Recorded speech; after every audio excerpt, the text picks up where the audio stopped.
दिवस ब्रह्मा विष्णू आणि महेश अनुसया पोटी आले अनुसया पोटी आले जन्मास बाळा दुसऱ्या दिवशी झाला आनंद नाचू लागले मुनी नारद दुसऱ्या दिवशी झाला आनंद नाचू लागले मुनी नारद चंदन बुका लावी लागण जोगाळा जो जोरे जो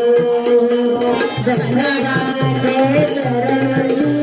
जोगाळा जो जोरे जो तिसऱ्या दिवशी आनंद मोठा सर्व कैलाशी वाजली घंटा